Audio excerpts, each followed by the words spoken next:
Jejum. Vamos lá. Eu tenho alguns amigos que têm feito, têm gostado bastante e estão na pira do, tenta aí um dia. Qual que é a prática positiva do jejum? Tem alguma coisa boa? Tem alguma coisa ruim? Como que eu devo praticar um jejum? Tudo tem o seu lado bom e o seu lado ruim, né? Assim como tomar água. Você vai tomar 7 litros de água por dia, você pode ter problema. Você vai ter uma hiponatremia, vai diminuir o seu sódio no sangue, você vai ter problema. Então pode ser ruim também o excesso. Mas o jejum, ele é natural para a vida. A gente veio do jejum, a gente foi de forma genética modulado a fazer jejum. Justamente porque se a gente for voltar, tem o livro do Harari, né? Do Sapiens. Uhum. Ele fala muito disso lá, de como a gente vivia antes. E basicamente a medicina inteira está lá naquele livro.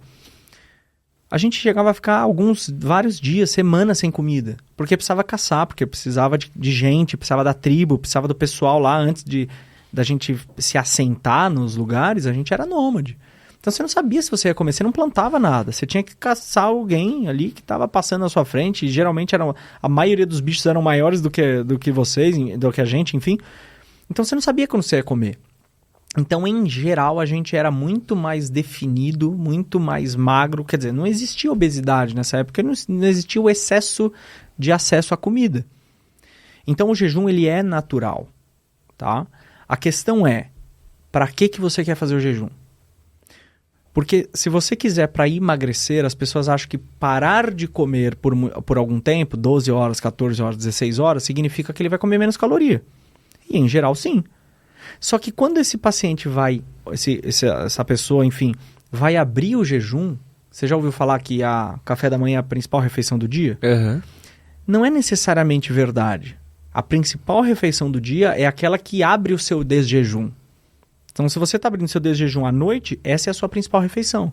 Aí o cara vai lá e começa com com sorvete, com suco de laranja, com um monte de outra... Tô enchendo o saco.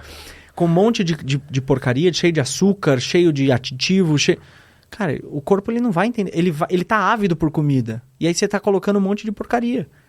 Ele vai criar inflamação. E a inflamação é contrária ao emagrecimento, independente do déficit calórico.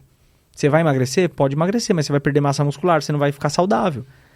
E o jejum para paciente com compulsão alimentar é um tiro no pé. Porque o cara faz 12 horas de jejum, surrado. O cara tá querendo...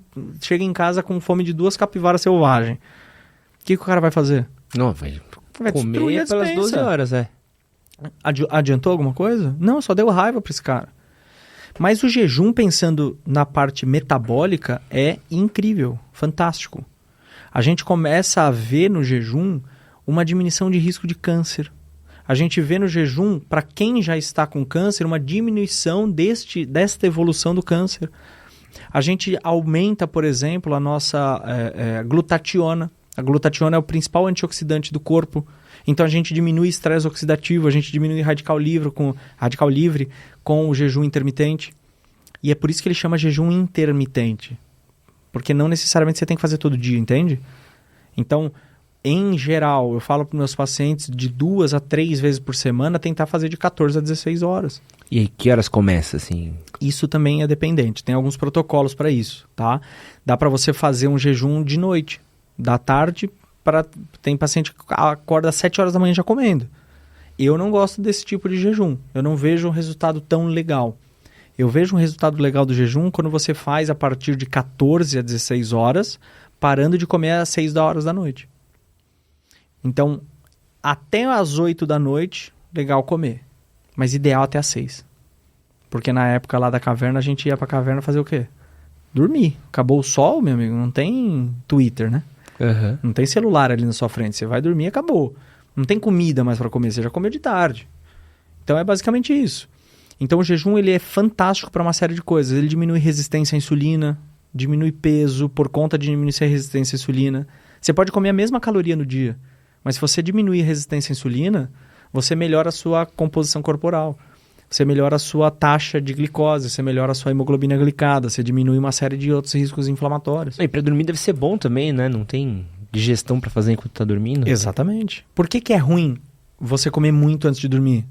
Porque quando você aumenta a insulina, você também aumenta o cortisol.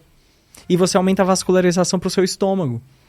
Então você não vai conseguir fazer vascularização e vasodilatação cerebral que você precisa para o relaxamento. Você não vai dormir nunca. E aí, com cortisol em altos níveis, o que você... Desculpe. O que você acaba tendo quando você come muito e vai dormir? Pesadelo. Por conta do cortisol.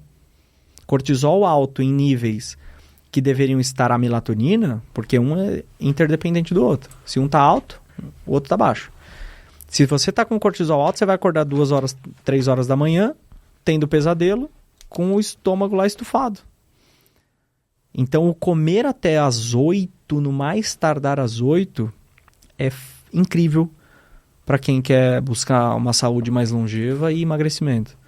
Então, o jejum é fantástico. E jejum eu não como nada, mas uma aguinha pode? Chá? Água... Proteína não? Tomar um whey não? Beleza. Existem 2 tipos, basicamente, de jejum. Né? Tem o jejum calórico e o jejum metabólico. Tá? O jejum metabólico, você ainda pode usar alguns tipos de lipídios. Então, por exemplo, você vai fazer um treino, como eu fazia antes, 5h30 da manhã eu treinava boxe. 5h30 da manhã você vai tomar o que antes para ir treinar? Eu fazia ou um café com manteiga ou um café com óleo de coco. Sem açúcar, sem nada, não tem caloria, beleza. Tem um pouco de caloria do óleo de coco, não é o jejum calórico que eu estou fazendo, mas eu estou fazendo metabólico, porque ele não conseguiu com aquele nível ativar a minha insulina. Então ele entra como um jejum metabólico. Tudo que for mexer, tudo que for carboidrato e glicose muda o seu metabolismo. Então por isso que uma água com limão de manhã não entra no jejum metabólico, entra no calórico, porque alguma coisinha tem de caloria. Jejum calórico é só água, basicamente. Aí você só pode água. Então, quando o pessoal fala de café, chá, é pensando em jejum metabólico. Você quer jejum calórico, pensando em déficit calórico? Legal. Você quer melhorar toda essa performance de energia, de disposição, de concentração, de produtividade? Jejum metabólico. Por isso que veio o Super Coffee, essas coisas todas aí. Boa. Jejum metabólico. Anota aí, Léo. Quando você me vê voando daqui a um mês... Falando não como há 5 dias. Falei, não entendeu nada, né? Não é pra ficar 5 anos. Esse que você acabou de assistir foi um corte do nosso podcast sobre testosterona com o Dr. Vitor Santana. Se quiser assistir o episódio completo, ele vai estar aqui do lado. E aproveita que a gente tem um cupom de desconto na Cueca Store. MHM15 para 15% de desconto na compra das suas cuecas no link na descrição do vídeo e no primeiro comentário fixado. Aproveita.